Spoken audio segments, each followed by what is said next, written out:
2016 की यह पहली मन की बात है। मन की बात ने मुझे आप लोगों के साथ ऐसे बांध के रखा है, ऐसे बांध के रखा है कि कोई भी चीज़ नज़र आ जाती है, कोई विचार आ जाता है, तो आपके बीच बता देने की इच्छा हो जाती है। कल मैं पूज्य बापू को श्रद्धांजलि देने के लिए राजघाट गया था। शहीदों को नमन करने का ये प्रतिवर्ष होने वाला कार्यक्रम है। ठीक 11 बजे 2 मिनट के लिए मौन रख करके देश के लिए जान की बाजी लगा देने वाले, प्राण न्योछावर करने वाले महापुरुषों के लिए, वीर पुरुषों के लिए, तेजस्वी तपस्वी लोगों के लिए श्रद्धा व्यक्त करने का अवसर होता है। लेकिन अगर हम देखें, हम में से कई लोग हैं जिन्होंने ये नहीं किया होगा। आपको नहीं लगता है कि ये स्वभाव बनना चाहिए? इसे हमें अपनी राष्ट्रीय जिम्मेवारी समझना चाहिए। मैं जानता हूं मेरी एक मन की बात से ये होने वाला नहीं है, लेकिन जो मैंने कल फील किया, लगा आपसे भी बातें करूं। और यही बातें हैं जो देश के लिए हमें जीने की प्रेरणा देती हैं। आप कल्पना तो कीजिए, हर वर्ष 30 जनवरी ठीक 11 बजे 125 करोड़ देशवासी 2 मिनट के लिए मौन रखे। आप कल्पना कर सकते हैं कि ये घटना में कितनी बड़ी ताकत होगी। और ये बात सही है कि हमारे शास्त्रों ने कहा है, संगच्छध्वम संवदध्वम संवो मनासि जानताम। हम सब एक साथ चलें, एक साथ बोले, हमारे मन एक हो। यही तो राष्ट्र की सच्ची ताकत है। और इस ताकत को प्राण देने का काम ऐसी घटनाएं करती हैं। मेरे प्यारे देशवासियों, कुछ दिन पहले मैं सरदार पटेल के विचारों को पढ़ रहा था, तो कुछ बातों पर मेरा ध्यान गया और उनकी एक बात मुझे बहुत पसंद आई। खादी के संबंध में सरदार पटेल ने कहा है, हिंदुस्तान की आज़ादी खादी में ही है, हिंदुस्तान की सभ्यता भी खादी में ही है। हिंदुस्तान में जिसे हम परम धर्म मानते हैं, वह अहिंसा खादी में ही है। और हिंदुस्तान के किसान जिनके लिए आप इतनी भावना दिखाते हैं, उनका कल्याण भी खादी में ही है। सरदार साहब सरल भाषा में सीधी बात बताने के आदी थे और बहुत बढ़िया ढंग से उन्होंने खादी का महात्म्य बताया है। मैंने कल 30 जनवरी को पूज्य बापू की पुण्यतिथि पर देश में खादी एवं ग्रामोद्योग से जुड़े हुए जितने लोगों से पहुंच सकता हूं, मैंने एक पत्र लिख करके पहुंचने का प्रयास किया। वैसे पूज्य बापू विज्ञान के पक्षकार थे, तो मैंने भी टेक्नोलॉजी का उपयोग किया और टेक्नोलॉजी के माध्यम से लाखों ऐसे भाइयों बहनों तक पहुंचने का प्रयास किया है। खादी अब एक सिंबल बना है, एक अलग पहचान बना है। अब खादी युवा पीढ़ी के भी आकर्षण का केंद्र बनता जा रहा है। और ख़ास करके जो होलिस्टिक हेल्थ केयर और ऑर्गेनिक की तरफ झुकाव रखते हैं, उनके लिए तो एक उत्तम उपाय बन गया है। फैशन के रूप में भी खादी ने अपनी जगह बनाई है। और मैं खादी से जुड़े लोगों का अभिनंदन करता हूं कि उन्होंने खादी में नयापन लाने के लिए भरपूर प्रयास किया है। अर्थव्यवस्था में बाजार का अपना महत्व है। खादी ने भी भावात्मक जगह के साथ साथ बाजार में भी जगह बनाना अनिवार्य हो गया है। जब मैंने लोगों से कहा कि अनेक प्रकार के फैब्रिक आपके पास हैं, कि खादी भी तो होना चाहिए, और ये बात लोगों के गले उतर रही है। कि हाँ भाई, खादीधारी तो नहीं बन सकते, लेकिन अगर दसों प्रकार के फैब्रिक हैं तो एक और हो जाए। लेकिन साथ-साथ मेरी बात से सरकार में भी एक सकारात्मक माहौल पनप रहा है। बहुत सालों पहले सरकार में खादी का भरपूर उपयोग होता था, लेकिन धीरे-धीरे आधुनिकता के नाम पर ये सब खत्म होता गया और खादी से जुड़े हुए हमारे गरीब लोग बेरोजगार होते गए। खादी में करोड़ों लोगों को रोजगार देने की ताकत है। पिछले दिनों रेल मंत्रालय, पुलिस विभाग, भारतीय नौसेना, उत्तराखंड का डाक विभाग, ऐसी कई सरकारी संस्थानों ने खादी के उपयोग को बढ़ावा देने के लिए कुछ अच्छे इनिशिएटिव लिए हैं। और मुझे बताया गया कि सरकारी विभागों के इस प्रयासों के परिणाम स्वरूप खादी क्षेत्र में काम करने वाले लोगों के लिए इस रिक्वायरमेंट को पूरा करने के लिए, सरकार की आवश्यकताओं को पूरा करने के लिए अतिरिक्त एक्स्ट्रा 18 लाख मानव दिन का रोजगार जनरेट होगा। 18 lakhs man days, ये अपने आप में एक बहुत बड़ा जंप होगा। पूज्य बापू भी हमेशा टेक्नोलॉजी के अपग्रेडेशन के प्रति बहुत ही सजग थे और आग्रही भी थे। और तभी तो हमारा चरखा विकसित होते होते यहाँ पहुँचा है। इन दिनों सोलर का उपयोग करते हुए चरखा चलाना, सोलर एनर्जी चरखे के साथ जोड़ना बहुत ही सफल प्रयोग रहा है। उसके कारण मेहनत कम हुई है, उत्पादन बढ़ा है और क्वालिटेटिव गुणात्मक परिवर्तन भी आया है। खास करके सोलर चरखे के लिए लोग मुझे बहुत सारी चिट्ठियाँ भेजते रहते हैं। राजस्थान के दौसा से गीता देवी, कोमल देवी और बिहार के नवादा जिले की साधना देवी ने मुझे पत्र लिख करके कहा है, सोलर चरखे के कारण उनके जीवन में बहुत बड़ा परिवर्तन आया है। हमारी आय डबल हो गई है और हमारा जो सूत है उसके प्रति भी आकर्षण बढ़ा है। ये सारी बातें एक नया उत्साह बढ़ाती हैं। और 30 जनवरी पूज्य बापू को जब स्मरण करते हैं तो मैं फिर एक बार दोहराऊंगा, इतना तो अवश्य करें कि अपने ढेर सारे कपड़ों में एक खादी भी रहे, इसके आग्रही बने। प्यारे देशवासियों, 26 जनवरी का पर्व बहुत उमंग और उत्साह के साथ हम सब ने मनाया। चारों तरफ आतंकवादी क्या करेंगे इसकी चिंता के बीच देशवासियों ने हिम्मत दिखाई, हौसला दिखाया और आन बान शान के साथ प्रजासत्ताक पर्व मनाया। लेकिन कुछ लोगों ने हट करके कुछ बातें की और मैं चाहूँगा कि ये बातें ध्यान देने जैसी हैं। खास करके हरियाणा और गुजरात, 2 राज्यों ने एक बड़ा अनोखा प्रयोग किया। इस वर्ष उन्होंने हर गांव में जो गवर्नमेंट स्कूल है उसका ध्वजवंदन करने के लिए उन्होंने उस गांव की जो सबसे पढ़ी लिखी बेटी है उस महात्म्य दिया। बेटी बचाओ बेटी पढ़ाओ, इसका एक उत्तम संदेश देने का उन्होंने प्रयास किया। मैं दोनों राज्यों की इस कल्पना किया, हरियाणा और गुजरात ने बेटी को महात्म्य दिया। पढ़ी लिखी बेटी को बधाई देता हूँ और उन सभी बेटियों को बधाई देता हूँ जिन्हें ध्वजवंदन, ध्वजारोहण का अवसर मिला। हरियाणा ने तो और भी बात की कि गत 1 वर्ष में जिस परिवार में बेटी का जन्म हुआ है, ऐसे परिवारजनों को 26 जनवरी के निमित्त विशेष निमंत्रित किया और वीआईपी के रूप में प्रथम पंक्ति में उनको स्थान दिया।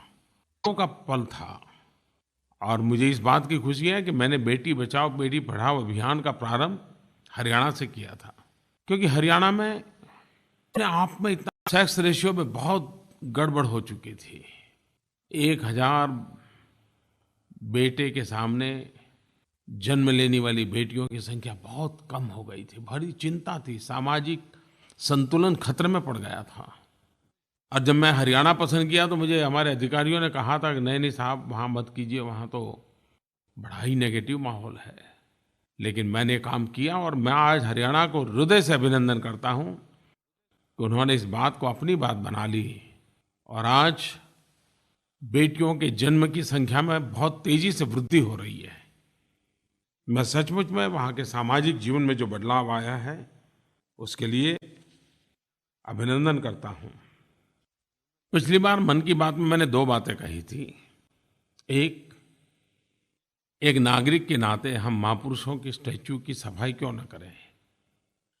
स्टैच्यू लगाने के लिए तो हम बड़े इमोशनल होते हैं, लेकिन बाद में हम बेपरवाह होते हैं। और दूसरी बात मैंने कही थी, प्रजासत्ताक पर्व है तो हम कर्तव्य पर भी बल कैसे दें, कर्तव्य की चर्चा कैसे हो।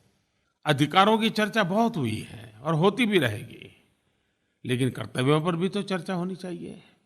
मुझे खुशी है कि देश के कई स्थानों पर नागरिक आगे आए, सामाजिक संस्थाएं आगे आई, शैक्षिक संस्थाएं आगे आई, कुछ संत महात्मा आगे आए और उन सब ने कहीं न कहीं जहाँ ये स्टैच्यू हैं, प्रतिमाएं हैं, उसकी सफाई की, परिसर की सफाई की। एक अच्छी शुरुआत हुई है और ये सिर्फ स्वच्छता अभियान नहीं है, ये सम्मान अभियान भी है। मैं हर किसी का उल्लेख नहीं कर रहा हूँ, लेकिन जो खबरें मिली हैं बड़ी संतोषजनक हैं। कुछ लोग संकोचवश शायद खबरें देते नहीं हैं। मैं उन सबसे आग्रह करता हूँ, MyGov पोर्टल पर आपने जो स्टैच्यू की सफाई की उसकी फोटो जरूर भेजिए। दुनिया के लोग उसको देखते हैं और गर्व महसूस करते हैं। उसी प्रकार से 26 जनवरी को कर्तव्य और अधिकार, मैंने लोगों के विचार मांगे थे और मुझे खुशी है कि हजारों लोगों ने उसमें हिस्सा लिया। मेरे प्यारे देशवासियों, एक काम के लिए मुझे आपकी मदद चाहिए और मुझे विश्वास है कि आप मेरी मदद करेंगे। हमारे देश में किसानों के नाम पर बहुत कुछ बोला जाता है, बहुत कुछ कहा जाता है। खैर, मैं उस विवाद में उलझना नहीं चाहता हूँ, लेकिन किसान का एक सबसे बड़ा संकट है, प्राकृतिक आपदा में उसकी पूरी मेहनत पानी में चली जाती है, उसका साल बर्बाद हो जाता है। उसको सुरक्षा देने का एक ही उपाय अभी तो ध्यान में आता है और वो है फसल बीमा योजना। 2016 में भारत सरकार ने एक बहुत बड़ा तोहफा किसानों को दिया है, प्रधानमंत्री फसल बीमा योजना। लेकिन ये योजना की तारीफ हो, वाहवाही हो, प्रधानमंत्री को बधाइयाँ मिले, इसके लिए नहीं है। इतने सालों से फसल बीमा की चर्चा हो रही है, लेकिन देश के 20-25% से ज़्यादा किसान उसके लाभार्थी नहीं बन पाए हैं, उसके जुड़ नहीं पाए हैं। क्या हम संकल्प कर सकते हैं कि आने वाले 1-2 साल में हम कम से कम देश के 50% किसानों को फसल बीमा से जोड़ सकें? बस मुझे इसमें आपकी मदद चाहिए, क्योंकि अगर वो फसल बीमा के साथ जुड़ता है तो संकट के समय एक बहुत बड़ी मदद मिल जाती है। और इस बार प्रधानमंत्री फसल बीमा योजना की इतनी जन स्वीकृति मिली है, क्योंकि इतना व्यापक बना दिया गया है, इतना सरल बना दिया गया है, इतनी टेक्नोलॉजी का इनपुट लाए हैं। और इतना ही नहीं, फसल कटने के बाद भी अगर 15 दिन में कुछ होता है तो भी मदद का आश्वासन दिया है।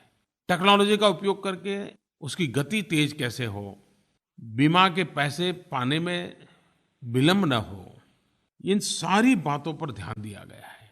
सबसे बड़ी बात यह है कि फसल बीमा की प्रीमियम की दर इतनी नीचे कर दी गई, इतनी नीचे कर दी गई है, जो शायद किसी ने सोचा भी नहीं होगा। नई बीमा योजना में किसानों के लिए प्रीमियम की अधिकतम सीमा खरीफ की फसल के लिए 2% और रबी की फसल के लिए 1.5% होगी। अब मुझे बताइए, मेरा कोई किसान भाई अगर इस बात से वंचित रहे तो नुकसान होगा कि नहीं होगा? आप किसान नहीं होंगे, लेकिन मेरी मन की बात सुन रहे हैं। क्या आप किसानों को मेरी बात पहुंचाएंगे? और इसलिए मैं चाहता हूं कि आप इसको अधिक प्रचारित करें। इसके लिए इस बार मैं एक आपके लिए नई योजना भी लाया हूं। मैं चाहता हूं कि मेरी प्रधानमंत्री फसल बीमा योजना, ये बात लोगों तक पहुंचे। आज बात सही है कि टीवी पर, रेडियो पर मेरी मन की बात आप सुन लेते हैं, लेकिन बाद में सुनना हो तो क्या? अब मैं आपको एक नया तोहफ़ा देने जा रहा हूँ कि आप अपने मोबाइल फ़ोन पर भी मेरे मन की बात सुन सकते हैं और कभी भी सुन सकते हैं। आपको सिर्फ इतना ही करना है, बस एक मिस कॉल कर दीजिए अपने मोबाइल फ़ोन से। मन की बात के लिए मोबाइल फ़ोन का नंबर तय किया है 8190881908 819088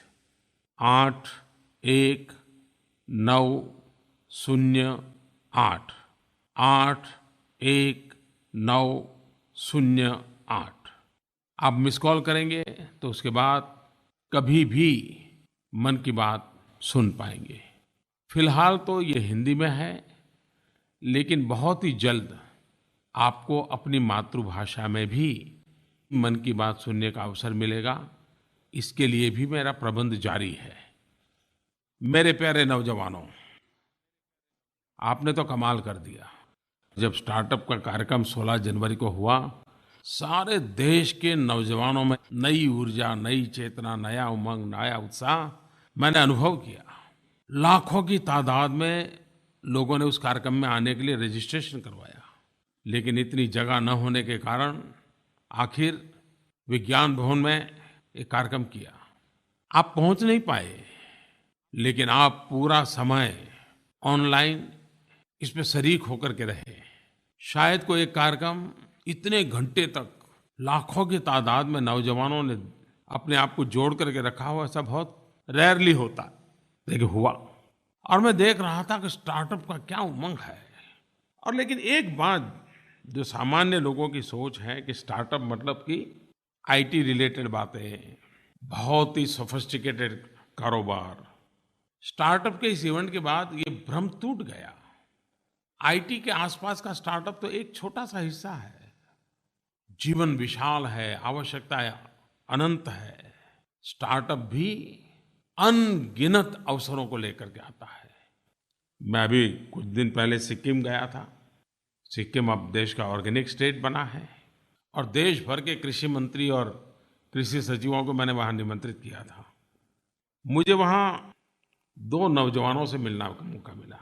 आईआईएम से पढ़ करके निकले हैं। एक है अनुराग अग्रवाल और दूसरी है सिद्धि करनाणी। वो स्टार्टअप की ओर चल पड़े और वो मुझे सिक्किम में मिल गए। वे नॉर्थ ईस्ट में काम करते हैं, कृषि क्षेत्र में काम करते हैं और हर्बल पैदावार है, ऑर्गेनिक पैदावार है, इसका ग्लोबल मार्केटिंग करते हैं। ये हुई ना बात। पिछली बार मैंने मेरे स्टार्टअप से जुड़े लोगों से कहा था कि नरेंद्र मोदी ऐप पर अपने अनुभव भेजिए। कईयों ने भेजे हैं, लेकिन और ज़्यादा आएंगे तो मुझे खुशी होगी। लेकिन जो आए हैं वो भी सचमुच में प्रेरक है।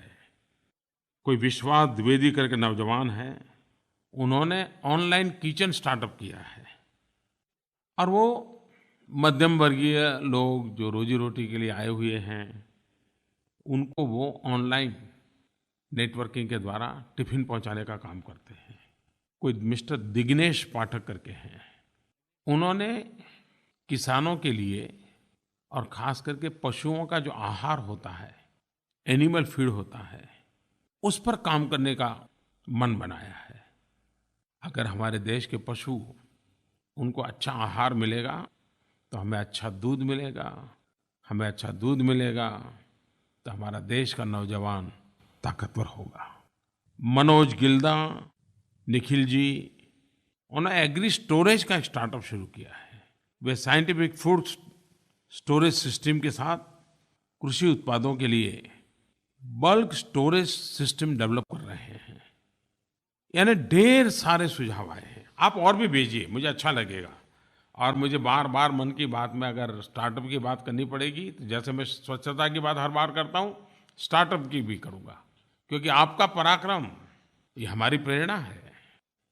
मेरे प्यारे देशवासियों, स्वच्छता अब सौंदर्य के साथ भी जुड़ रही है। बहुत सालों तक हम गंदगी के खिलाफ नाराजगी व्यक्त करते रहे, लेकिन गंदगी नहीं हटी। अब देशवासियों ने गंदगी की चर्चा छोड़ स्वच्छता की चर्चा शुरू की है, और स्वच्छता का काम कहीं न कहीं कुछ न कुछ चल ही रहा है। लेकिन अब उसमें एक कदम नागरिक आगे बढ़ गए हैं।